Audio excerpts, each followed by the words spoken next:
uma função primordial do Congresso é reatar, fortalecer os laços e reacender a chama do entusiasmo do trabalho na seara do Cristo. Então, gratidão a toda a diretoria. Quero agradecer a todas as trabalhadoras e trabalhadores anônimos que, com sua abnegação, tornam possível esse evento e que muitas vezes não são vistos, estão trabalhando nos bastidores para que a gente possa usufruir desse banquete de luz. Eu gostaria de trazer uma reflexão sobre cristianismo e espiritismo, mas de uma perspectiva diferente. Nós encarnados temos um defeito grave. Tem mais de um, mas estou destacando esse. Nós acreditamos que o mundo corporal é o padrão da criação divina. Esse é o pensamento do encarnado. Então, o encarnado acredita que tudo é criado aqui na vida corporal e depois os espíritos puros copiam. Esse é o pensamento. Então, nós temos uma ideia de que as coisas começam aqui. E fruto dessa ideia, nós temos outra, talvez mais tormentosa, de que a Terra é o centro do universo. Até hoje. E para alguns, é plana. Então eu lembro de um seminário que veio uma pergunta assim: Haroldo, tem uma dificuldade para entender reencarnação. Porque há 3.000 anos atrás, a população do planeta não passava de 10 milhões. Hoje tem 8 bilhões de encarnados. Deus criou isso tudo? Nesses 3.000 anos? E a minha resposta foi: não, a Terra deixou de ser o centro do universo. Então, a partir disso, eu quero trazer uma reflexão sobre o Evangelho de Deus. Carta aos Romanos, capítulo 1, versículo 1. Paulo, apóstolo do Cristo Jesus, sim, é o que está no manuscrito. Ele não falou apóstolo de Jesus Cristo, não. Apóstolo do Cristo Jesus,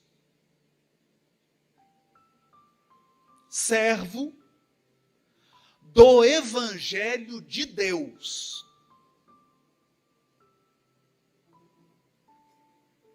O Evangelho é de Deus. Quem deu a boa nova, a boa notícia ao mundo, foi Deus. E a boa notícia é: o reino dos céus está próximo. A terra se elevará à categoria dos mundos purificados. No entanto, quando Cristo exercia sua influência divina sobre o mundo corporal, enquanto estava entre nós, encarnado, enquanto ele exercia essa influência, nós criamos uma ideia de que o reino de Deus se instauraria em questão de horas ou dias. De que o mundo vindouro, o Olam Rabá, o mundo futuro, a terra regenerada, seria obra de 3 anos. No entanto, para responder a essa objeção, Jesus contou a parábola do grão de mostarda, para nos dizer que toda obra grandiosa, no caso a mostarda, que não tem nada a ver com a folha, a couve, não tem nada a ver com isso. É uma árvore grandiosa, começa em uma minúscula semente. A terra regenerada é obra de milênios de aperfeiçoamento e trabalho espiritual. E o Cristo vinha no momento oportuno da maturidade moral dos encarnados, iniciar o processo de construção do mundo vindouro. Eu vou explicar melhor. Emmanuel começa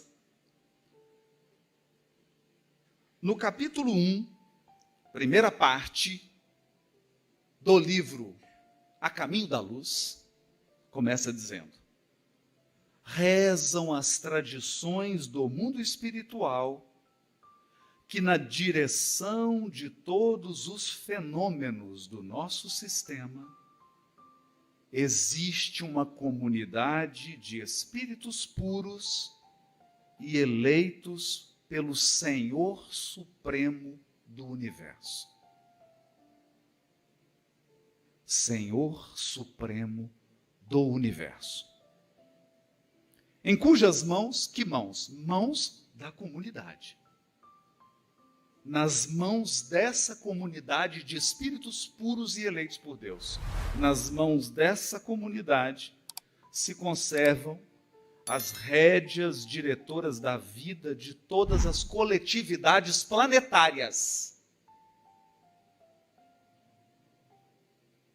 Coletividades planetárias. De todos os orbes. Há muitas moradas na casa de meu pai. Essa comunidade de seres angélicos e perfeitos, perfeição moral.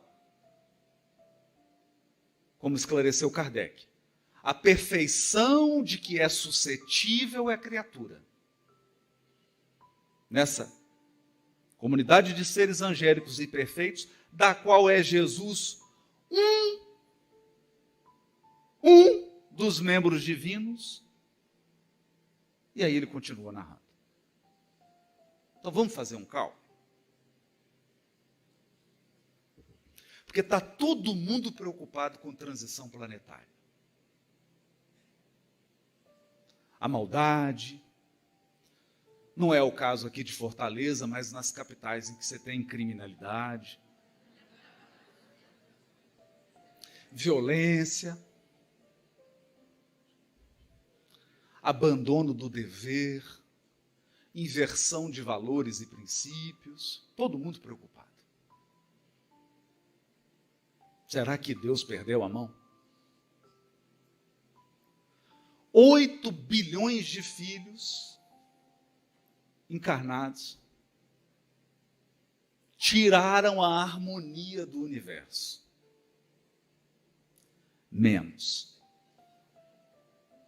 Então vamos fazer uma continha agora pelo James Webb, que é o novo telescópio. Uma continha simples. Aí cada um faz a conta do jeito que quer. Nosso solzinho pequeno, que inclusive, gente, é a única notícia ruim que eu vou dar nessa reflexão, vai acabar, o sol vai apagar. Mas dá tempo de se aposentar, dá tempo de fazer um tanto de coisa, porque vai demorar alguns milhões e milhões de anos. Vai apagar. Solzinho com 9, 10 planetas. Vamos colocar uma média de 7 planetas. Eu gosto do número 7. 7 planetinhas para cada Sol. Quantos sóis na Via Láctea? Em torno de 200 bilhões. 200 bilhões de sóis. Cada sol com uma comunidade de espíritos puros e eleitos pelo Senhor Supremo do Universo. Eu não sei quantos são, mas como diz Guimarães Rosa, não sei de nada, ou quase nada, mas desconfio de muita coisa.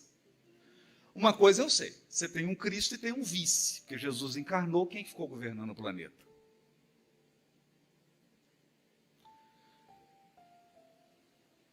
Média de 7 planetinhas, vamos colocar 14 Cristos por sistema? Eu prefiro colocar 72, mas é um número que eu gosto. Eu prefiro colocar 72. Nosso lar, 6 ministérios, 12 ministros para cada ministério, 6 vezes 12, vocês já entenderam. Mais um Cristo do sistema, não é do planeta. Mas tudo bem, você escolhe. 14 vezes 200 bilhões.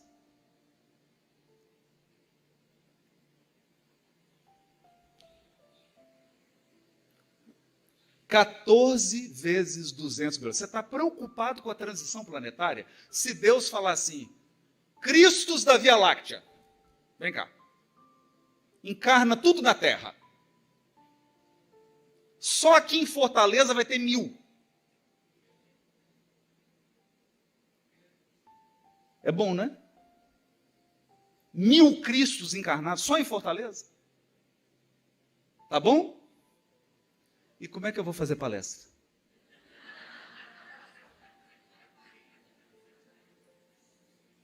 Como é que eu vou fazer palestra? Que trabalho que vai ter para você na casa espírita? Aí fala assim, quem que é o coordenador da reunião mediúnica? É um Cristo aí no planeta. Quem que dá o passe? É outro Cristo. E o presidente da casa? É outro Cristo. Então você acha que o problema de Deus é problema de efetivo?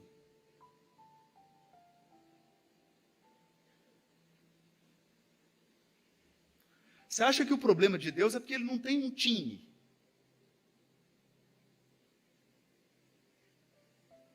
Não é. O problema é a nossa compreensão. Porque Deus usa o tempo, não a violência. Deus não violenta consciências. Deus amadurece consciências.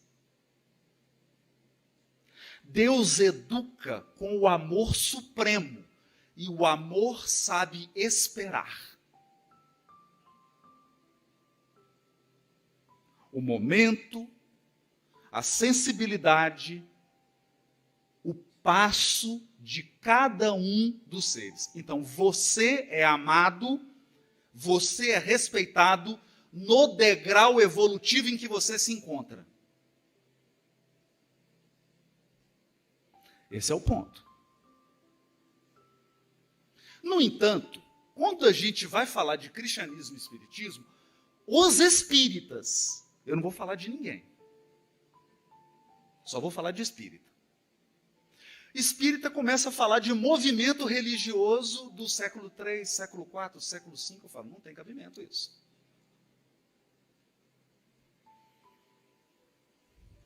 Você espírita aprendeu sobre imortalidade da alma, você aprendeu sobre a prioridade do mundo espiritual sobre o mundo corporal, e quando você vai falar de cristianismo, você vai falar de movimento histórico criado pelos homens. É isso? Então nós vamos falar de igreja, de rituais, de estrutura organizacional. É isso? Agora eu proponho, então, uma pergunta provocativa.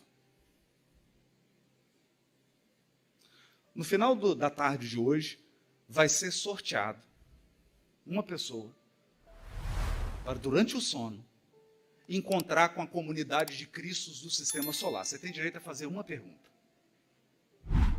Imagine você diante do Cristo de Júpiter. Você só tem uma pergunta. Você chega diante dele, ele fala assim, você que é tutelado de Jesus, meu irmão? Adoro Jesus, é um irmão querido aqui da comunidade. Qual a pergunta que você tem, minha filha, meu filho? Escuta, você é cristão?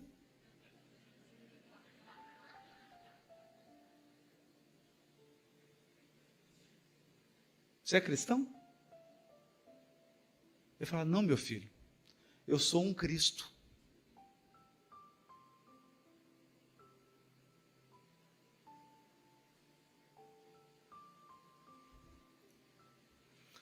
Perceberam? Deu para entender? Então agora nós vamos falar sobre a vinda do Cristo. E o que isso tem a ver com o Espiritismo.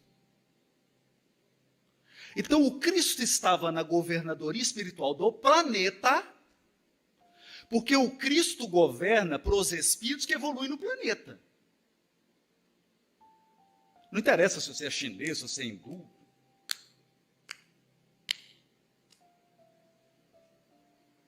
Porque é o seguinte, o povo, como diz Elahá, o povo que você critica é onde você vai nascer na próxima.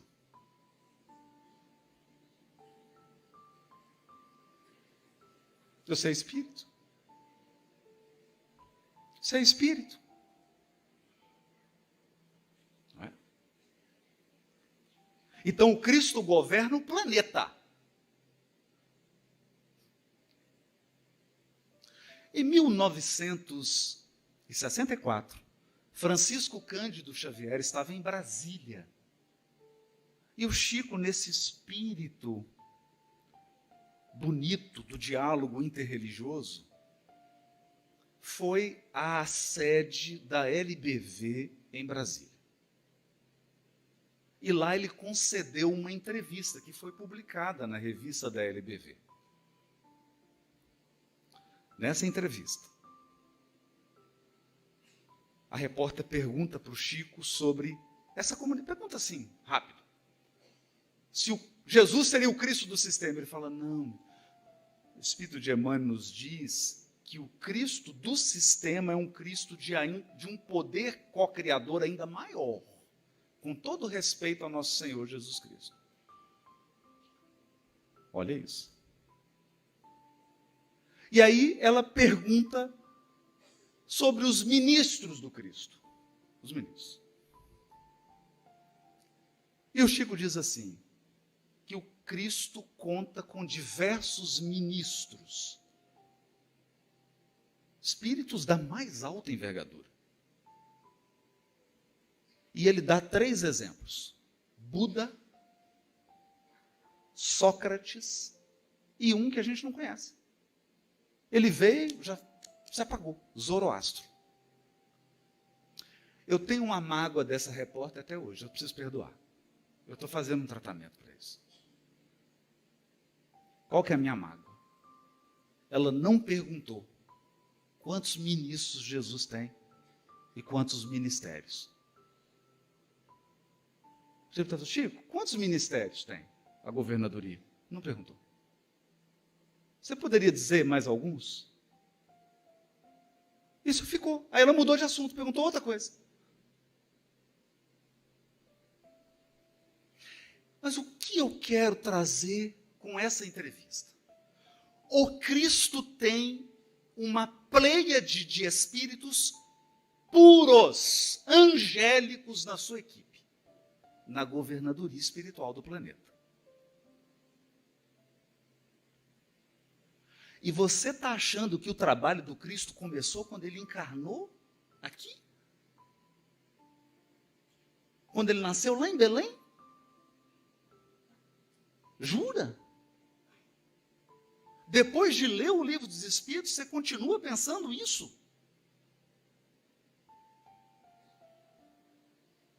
Que o trabalho do Cristo começou quando ele nasceu em Belém.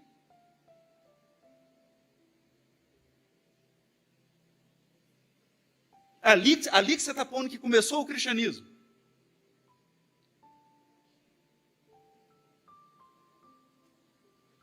Vocês lembram que eu falei do defeito do encarnado? A Terra é o centro do universo, a Terra é plana e tudo começa aqui. Então ele deixou centenas de milhares de espíritos puros e encarnou, e agora ele vai escolher 12 para começar um trabalho. 12 pessoas altamente preparadas. Tudo espírito puro. Por exemplo, Simão Pedro, que é uma serenidade. Jesus foi preso, ele só tirou a espada e cortou a orelha do soldado. Você vê que é gente evangelizada, preparada. Bartolomeu, e tinha problema com esperança e entusiasmo. Levi, que era muito inteligente, tinha uma situação financeira muito boa e tinha preconceito. Achava que no trabalho do evangelho tinha que chamar só gente inteligente e forte. Essa é a turma que Jesus escolheu. Por quê? Por que ele não trouxe a equipe dele? Imagine o seguinte: você dirige uma empresa, tem aqui uma equipe maravilhosa. Você fala, agora eu preciso ampliar, vou lá para Minas Gerais. Vou escolher uma equipe agora, vou recrutar. Você fala, qual que vai ser o critério? Os piores.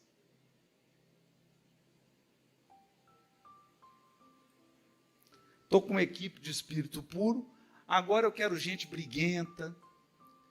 Jesus dava uma saidinha, na hora que ele voltava, os apóstolos estavam disputando qual que era o melhor. Isso não acontece mais. Principalmente no movimento espírita. Não acontece mais. Perceberam? Por quê? Porque o trabalho do Cristo encarnado é evangelizar encarnados.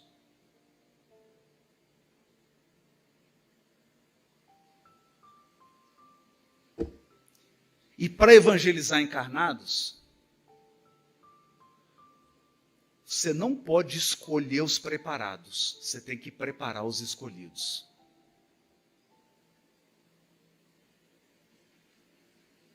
Então, por exemplo, critério para Jesus escolher expositor, palestrante.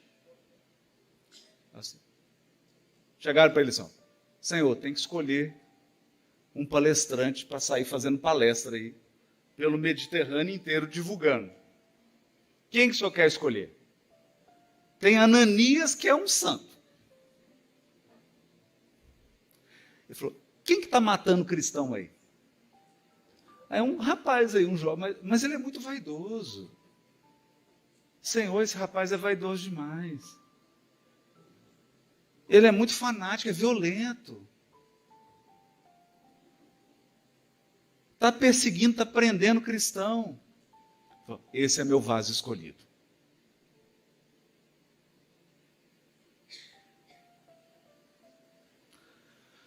Aí Simão Pedro fala assim, Senhor, você não vai. Porque Jesus avisou 3 vezes que ia ser crucificado. 3. Depois você conta no Evangelho. 3 vezes. Na terceira, Simão surtou. Ele estava indo bem. Ele estava indo bem. Porque Jesus perguntou, depois de 3 anos de trabalho, né? É igual agora nós vamos fazer o trabalho com os jovens, né? Aí eu perguntei assim, o que é o Consolador prometido? Aí uns que estavam na frente falaram assim, não sei. Aí a evangelizadora falou, meu Deus do céu, não fala isso. Né? Então Jesus foi perguntar assim, quem que é o Cristo? Isso entre os apóstolos. Ninguém sabia responder. Só um respondeu. Quem que ele era? Tu és o Cristo, Filho do Deus vivo. Bendito és tu, Simão. Não foi a carne nem o sangue. Foi o Senhor. Foi a inspiração, foi a mediunidade, foi o contato com o mundo superior. Agora você entrou em contato com a minha equipe, com o meu time. Agora você entrou em contato com a equipe, era o primeiro contato da equipe espiritual de Jesus com a equipe dos encarnados. Aí ele falou assim, então agora, pela terceira vez, eu preciso ir, vou ser crucificado. De jeito nenhum, Senhor, não vai. Aí ele puxou a orelha de Simão. E dali, Simão desespera. Fala. Mas ele desespera de um jeito diferente. Né? Como que é a pessoa desesperada? Ela põe o defeito dela no outro. Claro, se a culpa é sua, você põe quem você quiser, não é? Então, o que o Simão Pedro fez? O que ele fez? Porque Jesus fala assim, e o filho do homem será abandonado, ficará sozinho. Falou assim, eu não, Senhor. É esses meus companheiros de casa espírita aí, ó. Essa turma aí, ó. É João, Tiago, eu não. Isso é essa diretoria aí. Eu não. Aí Jesus falou, Simão, você não vai se afastar. Porque você é o que eu escolhi para ser líder. Você tem que errar mais do que os outros, porque você é o líder. Você vai negar 3 vezes.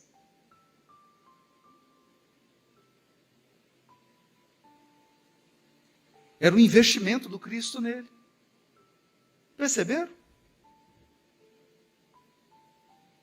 Então o Cristo, a história do Cristo que nós conhecemos, é o Cristo trabalhando com o encarnado, gente. Porque ninguém aqui tem acesso ao Cristo trabalhando com os espíritos puros da equipe dele.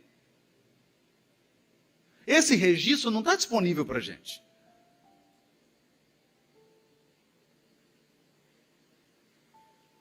Esse trabalho do Cristo, da formação do planeta, até o dia que ele encarna em Belém, 4,5 bilhões de anos, não está em nenhum livro de nenhum encarnado.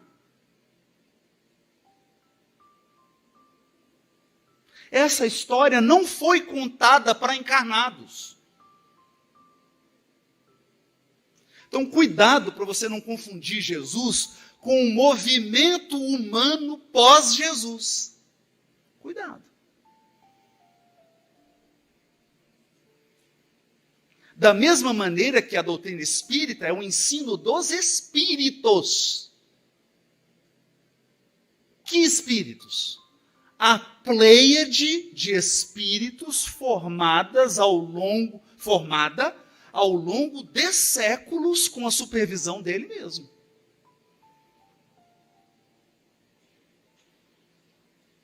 É uma equipe. É por isso que você vê na pleiade do Espírito Verdade João Evangelista, o próprio Paulo de Tarso, que deu uma mensagem na questão 1009. Platão, Sócrates. Essa é a pleiade. Que foi formada a partir daqueles 12. A partir daqueles 12. Então, nós não temos acesso à história do trabalho do Cristo no mundo. Nós temos acesso a uma reduzida faixa de tempo do trabalho de encarnados. E tem que ser assim. Por quê? Por quê? Você se identificaria com um anjo? Não. Você não se identificaria. De jeito nenhum. Você se sentiria, com o tempo, constrangido.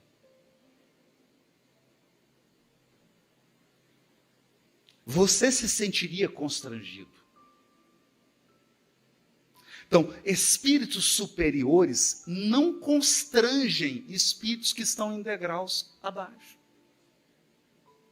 Porque a evolução não se faz com constrangimento e humilhação. Evolução se faz com cooperação.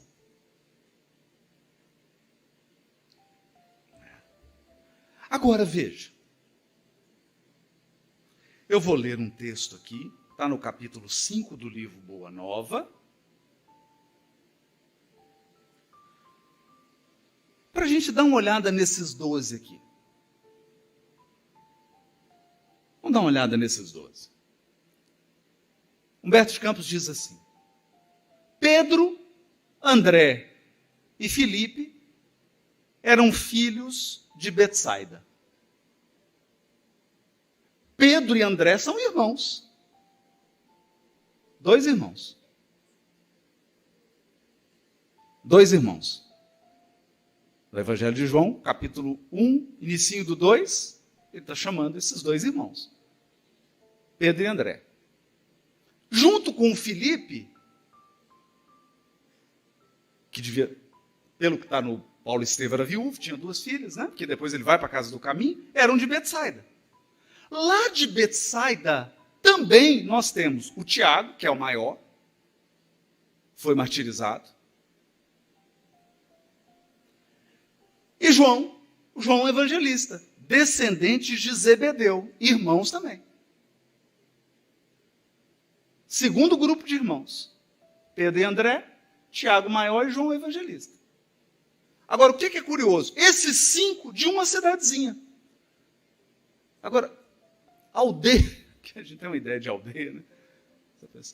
Aldeia, gente, essa Betsaida devia ter 100 casas, 150 casas. Esses 5 eram da aldeia. Depois você tem Levi, que é o Mateus, o evangelista, Tadeu, o Judas Tadeu, e o Tiago menor. Eram filhos de Alfeu e sua esposa Cleófas, parenta de Maria. Então aqui você tem 3 irmãos, são parentes de Jesus. Eram nazarenos, igual um nazareno feitosa, né? Eram nazarenos e amavam a Jesus desde a infância, sendo chamados os irmãos do Senhor. Era chamado de irmão, mas não era irmão. Era primo. De Nazaré. Então, veja, eu tinha 5 na cidade. Agora eu tenho 3 irmãos, parentes de Jesus. Então, o mundo é pequeno? Não, é mal distribuído. Porque as pessoas estão tudo juntas. Quem você tem que encontrar está pertinho de você. É por isso que você se encontra com seus adversários de vida passada. Porque está perto de você.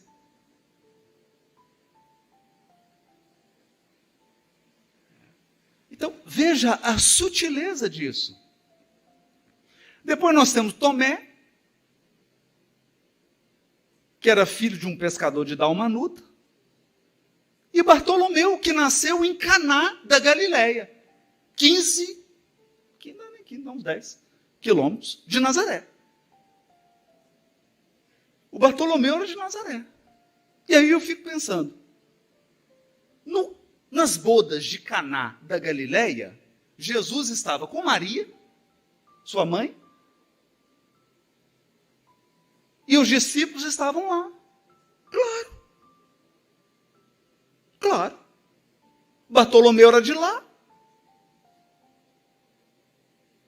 Levi, Tiago menor e Tadeu eram de Nazaré.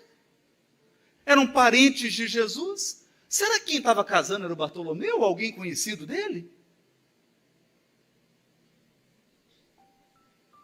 Perceberam?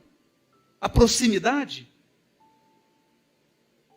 Simão, que era um zelota, e zelota aqui tem a ver com opção política, né? Não é o Simão Pedro, é o outro Simão zelota, que deixou sua terra em Canaã para dedicar-se à pescaria. E agora nós temos que completar o time dos 12. Judas, que nasceu em Iscariote, e que tinha um comércio de quinquilharia, aquelas lojinhas de R$1,99, em Cafarnaum.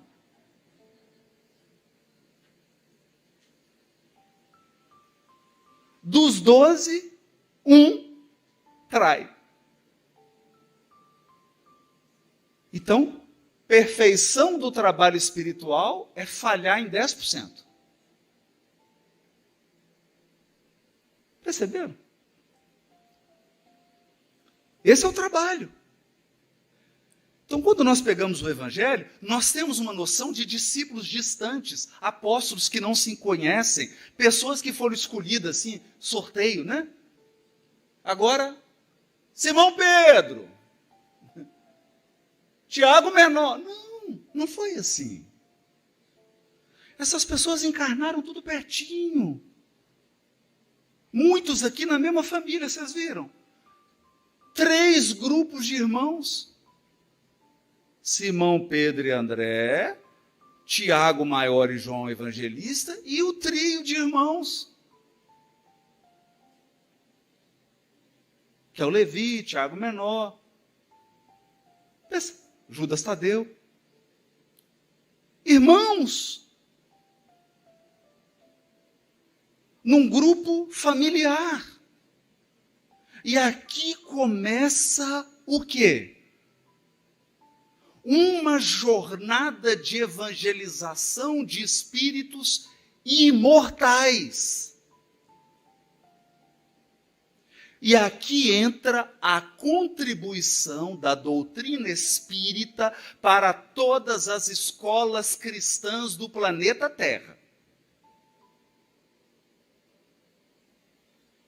Porque a doutrina espírita pode e deve contribuir, mostrando que Simão Pedro está vivo. Levi está vivo. Judas já voltou, já resgatou, e nós estamos lá jogando pedra e queimando ele. Aliás, num exercício de caridade cristã, né? Perceberam? Então, esse trabalho de evangelização das almas prossegue há 2000 anos. Abre aspas, Emmanuel. De palmo a palmo, palmo a palmo, um coração por vez. Um coração por vez. O de Simão Pedro já foi evangelizado, e o seu?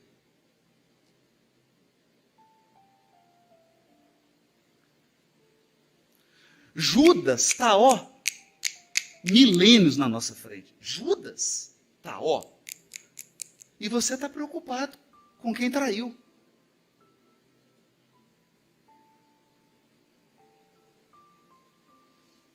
Simão Pedro revelou que Jesus é o Cristo, Filho do Deus vivo, e nós estamos cultuando um Cristo na cruz.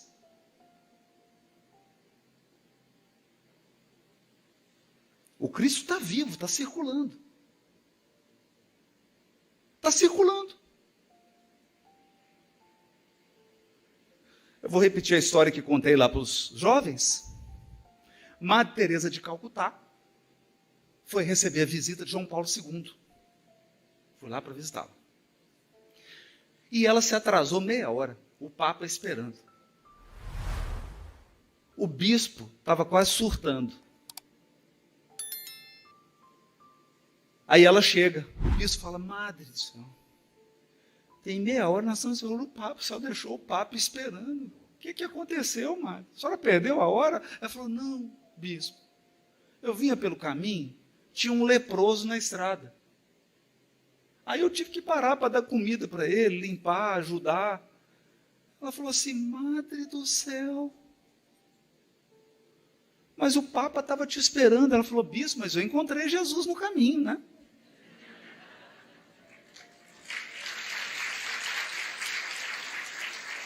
Percebeu?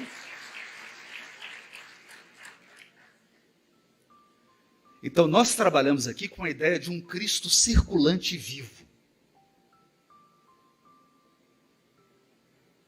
Um Cristo circulante e vivo. E aí eu acho curioso.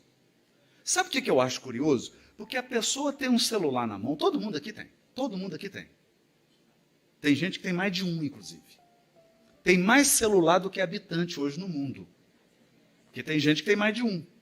Você tem um celular, aí você manda um zap aqui agora para uma pessoa que está lá no Japão. Lá no Japão. Eu faço live, tem gente acompanhando na Itália, no Canadá, China, Israel, tem gente do mundo inteiro. Do mundo inteiro. E aí, quando a gente fala do Cristo observando nossos pensamentos e sentimentos, a pessoa fala assim, mas aí não. Como é que ele faz isso? O Zap é mais poderoso do que ele. Como é que Jesus vai ter mais poder do que o YouTube? Não pode. O pensamento do Cristo tem que ser mais fraco. Ele não consegue entrar dentro de você. Ele precisa deslocar, porque o pensamento dele é tão fraquinho, que o alcance do pensamento de Jesus é assim, é igual onda de AM, não, de FM. Onda de FM. Se Jesus não estiver presente no ambiente, ele não consegue transmitir o pensamento dele. Jura? Jura? Então, quando nós falamos de cristianismo e espiritismo, nós estamos falando de um Cristo planetário que sonda a intimidade de todos os espíritos da Terra.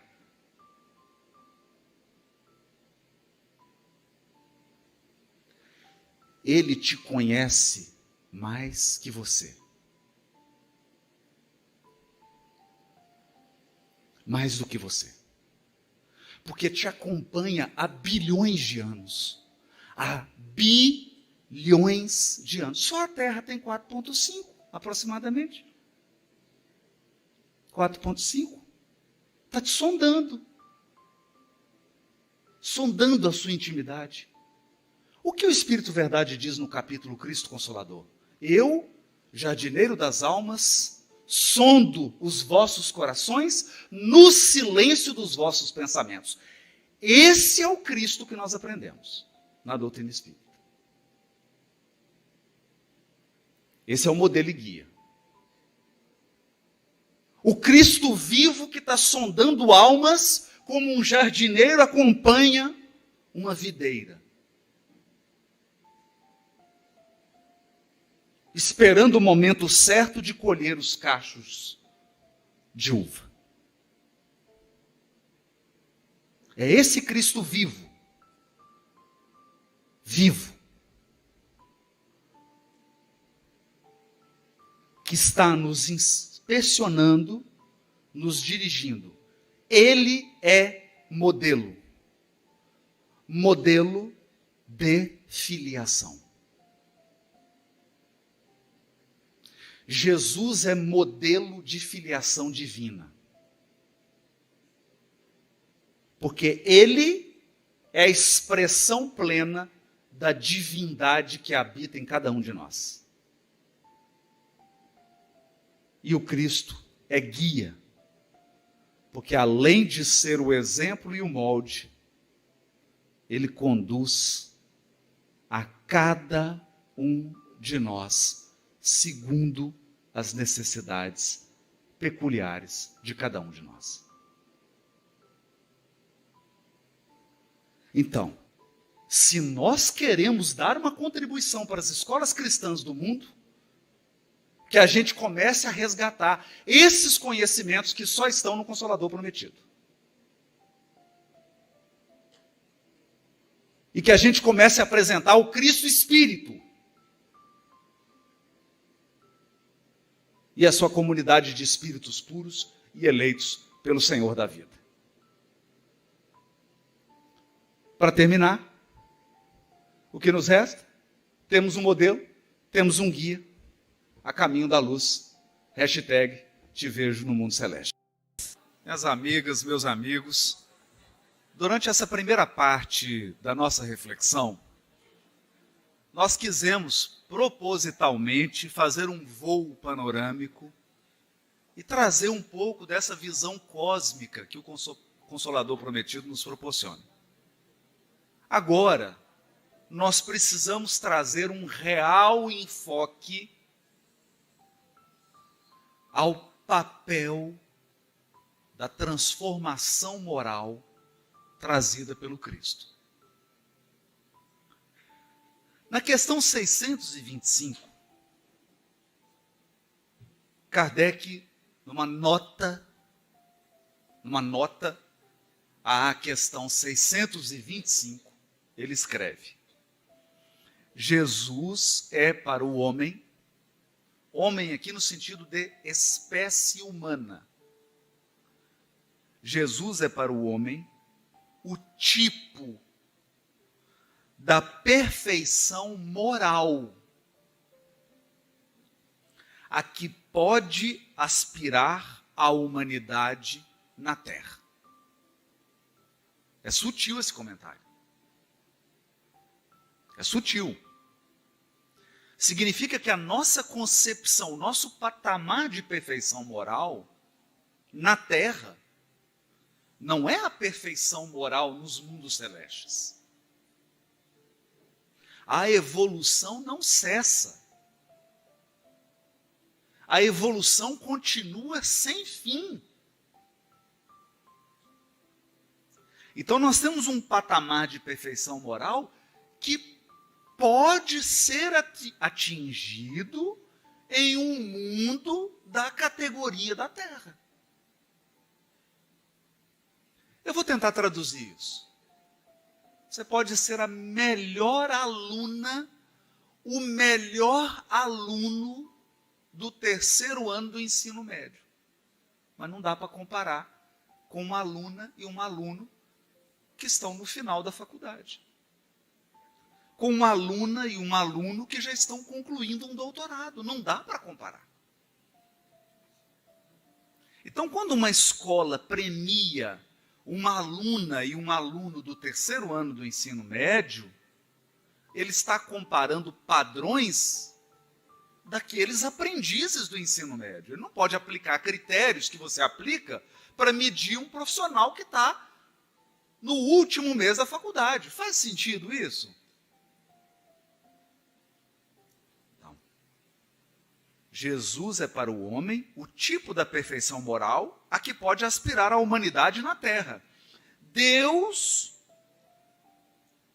nos oferece Jesus como o mais perfeito modelo. De quê? Já falou antes. Modelo de perfeição moral. Então, veja, gente. Nós não estamos falando do tipo de comida que você come. Não estão preocupados se você come berinjela com pão sírio ou tapioca de leite condensado. O critério não é só a cor da pele. O critério não é o idioma que você fala. E muito menos a região geográfica do planeta que você nasceu. Você pode ter nascido no deserto do Saara, você pode ter nascido no meio da floresta amazônica, você pode ter nascido aqui, em qualquer lugar aqui do Ceará, ou não interessa. Você pode frequentar um grupo religioso ou outro, Mas, na verdade, como você é um ser humano, espiritualmente, você é avaliado, nós somos avaliados, com base em alguns parâmetros. Então vamos lá. Seus pensamentos habituais, os seus sentimentos habituais, suas atitudes, suas palavras e suas ações. É isso que define um padrão moral. É isso que define um padrão moral. Suas ações, palavras, atitudes, sentimentos e palavras. Acontece que, enquanto estamos encarnados, nós estamos sob a proteção do corpo físico. O que significa isso? Você toma um banho, passa um perfume, faz uma chapinha, não é? Coloca uma roupa bonitinha, fica parecendo espírito superior. Você olha e fala, nossa, que bonitinho, que humano. Mas quando você chega no mundo espiritual, como que é no mundo espiritual? No mundo espiritual é assim. Imagina que você chegou, está num grupo de espíritos recém-desencarnados. Muita gente conhecida, gente que já partiu, está ali com você e tudo. E de repente, começa a passar as suas conversas do WhatsApp no telão.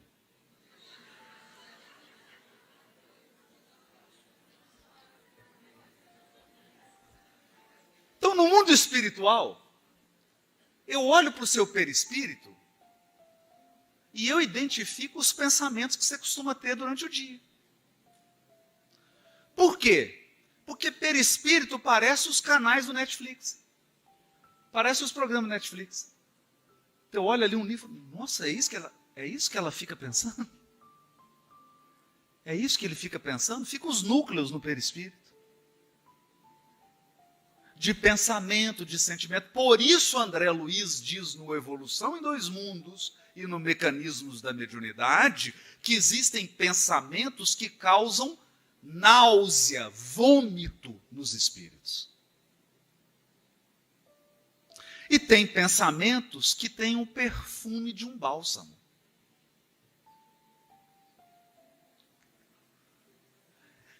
Eu me lembro de uma reunião mediúnica que eu participava, todo mundo em silêncio, ficamos 15 minutos em silêncio, fazendo prece, preparando para a reunião.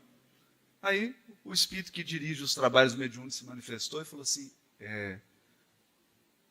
queridos amigos de trabalho, queria pedir para vocês que fizessem um pouco mais de silêncio, que nós não estamos conseguindo preparar o ambiente. Aí uma médica falou assim, mas nós estamos calados, tem 15 minutos. Ele falou, eu estou falando do pensamento.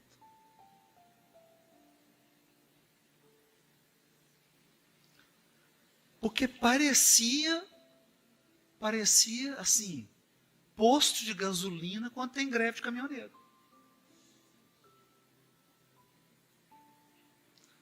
Os pensamentos gritavam, eram pensamentos agressivos, pensamentos de ansiedade, de preocupação.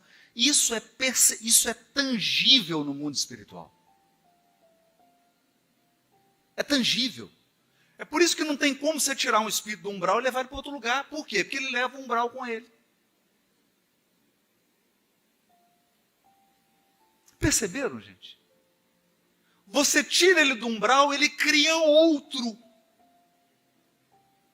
Porque quem cria aquele ambiente é o pensamento e sentimento dos espíritos. Então Jesus é modelo de pensamento, de sentimento, de atitude, de palavras e de ações.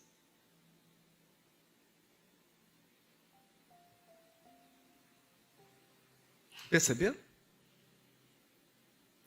Então, vamos focar em apenas um elemento que eu acho ele bem concreto. Ele bem concreto. A sua palavra, ela pode ser um punhal. Ou ela pode ser um bálsamo. Tem gente que usa o punhal da palavra dentro de casa com a criança.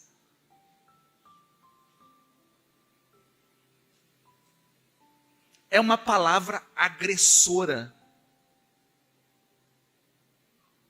E tem palavras que são construtivas. Então, com a palavra, você constrói, mas com a palavra, você destrói um relacionamento. Com a palavra, você edifica, você educa. Com a palavra, você traumatiza. Perceberam? Então, é desse modelo que nós estamos falando. É desse modelo. Mais uma vez eu trago uma citação de Madre Teresa de Calcutá. Ela diz assim: as mãos que ajudam valem mais do que a boca que ora.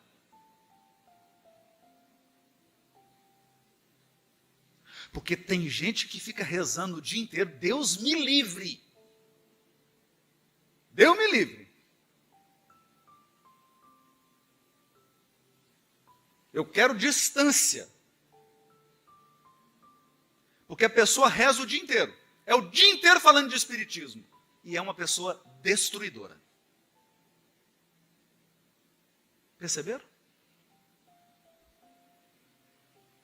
Então, é disso que nós estamos falando. Nós estamos falando de um padrão moral. Um padrão. Esse padrão moral é o Cristo. Ele é o padrão moral. Não tem outro com esse padrão moral. Não tem outro. Isso que eu sempre gosto de citar, um caso muito emblemático. Um caso muito emblemático. Porque a lição veio de alguém que não é cristão. A lição veio de alguém que é hinduísta. Mahatma Gandhi. Mahatma Gandhi circulava pelas ruas na Índia. Um soldado atravessou a rua, soldado inglês. Fechou os punhos e deu um soco no rosto de Mahatma Gandhi. E ele cai no chão. Soldado forte. Mahatma Gandhi era mais jejum do que... Fazia jejum, greve de fome, para sensibilizar.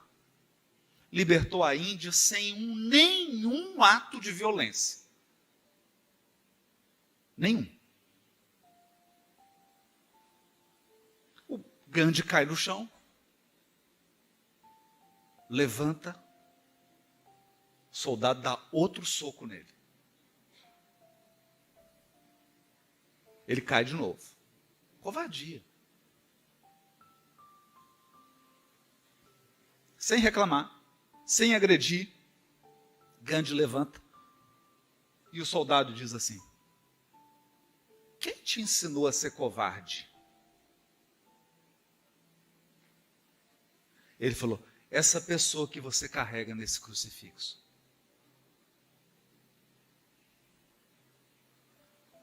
O soldado tinha um crucifixo. Mas imagine a força espiritual que o Gandhi emanou. O rapaz começou a chorar. De vergonha. De vergonha. Você está carregando o Cristo no pescoço e dando soco? Que Jesus é esse?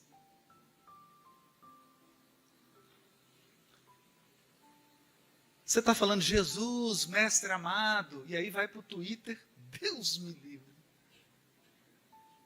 Agora não chama Twitter mais, né? Vai para as redes sociais, escreve cada coisa. Você já viu que as coisas que você escreve no WhatsApp, você não tem coragem de falar olhando nos olhos? Eu não tenho coragem.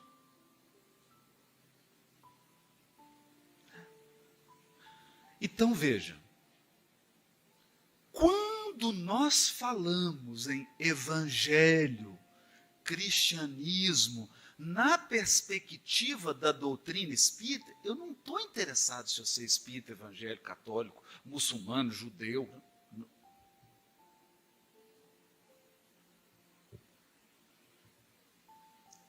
O que a doutrina espírita está olhando é quais são suas palavras. Qual que é a sua atitude? Sua atitude, seu rosto. Qual que é a sua atitude? Geral. Suas ações. Seus pensamentos. Seus pensamentos. Esse é o desafio do cristianismo espírita. Porque em algumas escolas cristãs basta aceitar Jesus. Eu já aceitei. Aceitei Jesus. Então eu estava no trânsito, já contei essa história. João Gabriel, 9 anos. O sujeito me dá uma fechada no trânsito. Isso acontece mais em Belo Horizonte, porque os motoristas em Fortaleza são muito calmos, muito tranquilos. O trânsito é bem suave aqui. Mas lá em Belo Horizonte, o pessoal é mais agressivo. Então o sujeito me deu uma fechada. O sinal fechou. E aí, gente, veio aquela coisa do passado, sabe? Sabe aquelas coisas de umas 10 encarnações? Aquele tempo que a gente torcia pescoço, rezando o Pai Nosso. Pai Nosso que estás no céu. Lembra disso? Aí eu adiantei o carro, parei do lado, baixei o vidro. O João virou e falou: pai, você vai xingar ele? Falei: estou querendo.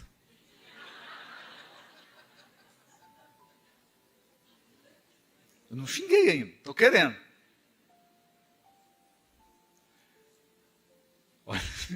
Olha o que é mediunidade. Mediunidade não, influência dos espíritos na nossa vida. 9 anos de idade. Ele virou e falou assim: e se for uma pessoa que assiste palestra sua?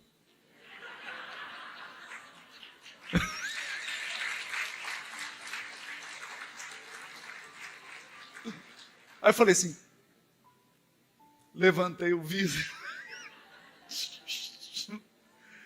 Reconhece o verdadeiro espírita pelos esforços que ele emprega para domar suas más inclinações. Levantei o vidro e falei assim: aí eu estou desmoralizado, meu filho. Imagina se eu xingo, o fulano fala: mas Haroldo, você pode dar um autógrafo no meu livro? Perceberam? É mais desafiador. É mais desafiador.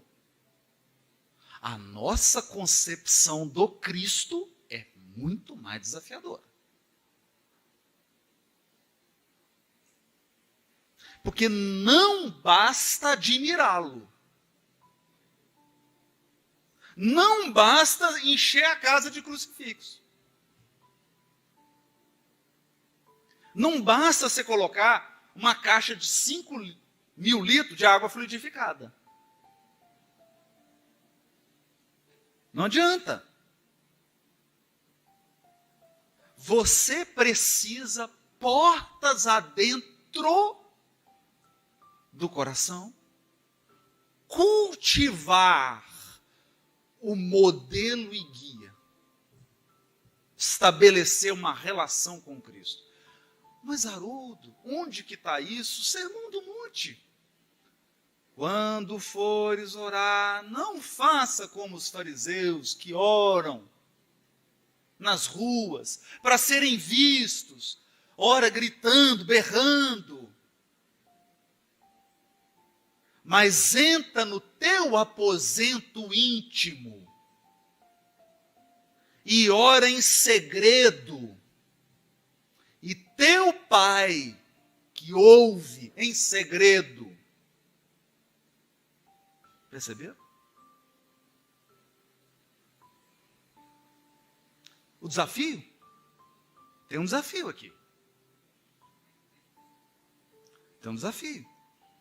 Porque o Cristo diz assim, que não pode matar, você já aprendeu.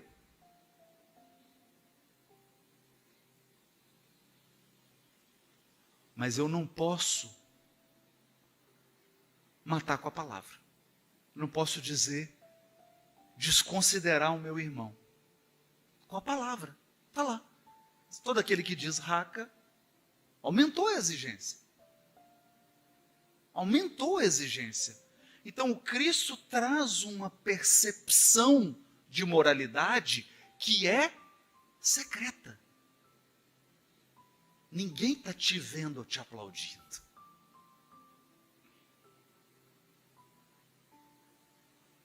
A moral que é construída é no silêncio.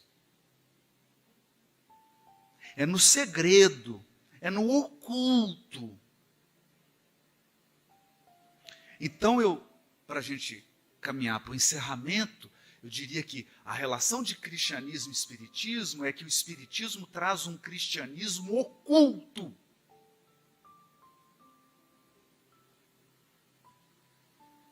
É o cristianismo que acontece dentro de você, não fora. Veja, não há nenhum desrespeito, nenhum menosprezo da nossa parte a qualquer tipo de movimento comunitário ou construção. Não, claro que não, gente. É óbvio que não. Toda construção de pedra dedicada ao bem é honrada. Todo movimento comunitário, como esse encontro, como esse congresso, como um encontro na igreja, tudo é louvável. A questão é quando você fica só nessa parte. Não avançou. Não avançou para um padrão moral. Se eu não avancei para um padrão moral, eu não ingressei na essência. Na essência. Então veja. Tem uma fala de Humberto de Campos no livro Boa Nova, em que ele desenvolve o pensamento da fidelidade a Deus e da comunhão com Deus.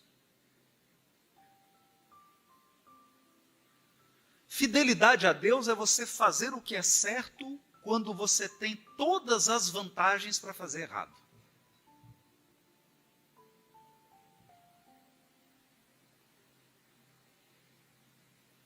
Todas as oportunidades, o aplauso, você tem tudo, está tudo pronto para você fazer errado. Mas você faz o certo. Isso é fidelidade. Ora, comunhão com Deus acontece 3 segundos antes de você desencarnar. É quando você está passando por uma grande expiação, por uma grande prova, em que você tem uma falsa sensação de que você está sozinho. Sozinha.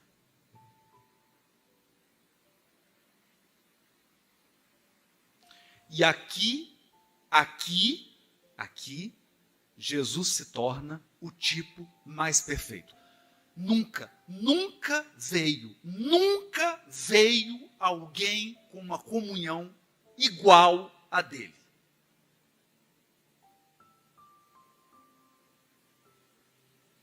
Nunca. Em nenhuma região do planeta Terra, em nenhuma época da humanidade. Na cruz, o Cristo é o modelo da comunhão perfeita com Deus. Ele está tão pleno quanto na manhã de domingo, quando ele apareceu para Maria de Magdala.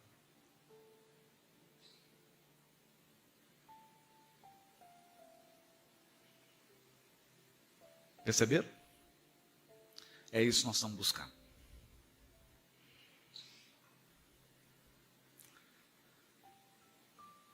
Então, para encerrar, eu lembro de uma senhora, frequentava a primeira casa espírita que eu comecei a trabalhar. Eu jovem, todo jovem, na adolescência, acha que sabe tudo. Era o meu caso. E ela, uma senhora simples, e dizia assim: meu filho, no final, dá tudo certo. Se não deu certo, é porque não chegou no final. E eu achava aquilo bobo. E o tempo passou.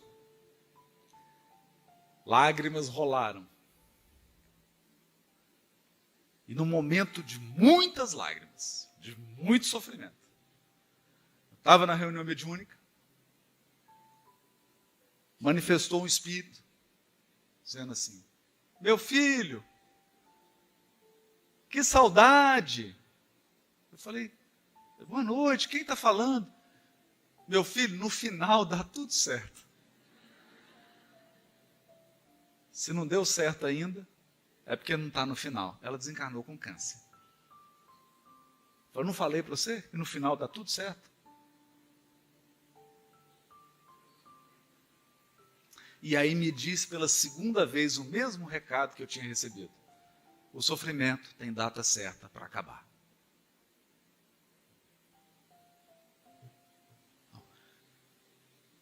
Esse era o Jesus que eu conheci na doutrina espírita. Esse é o Jesus que eu tenho muita alegria em compartilhar. Mas, sobretudo, esse é o Jesus que eu espero viver integralmente no futuro. Muito obrigado.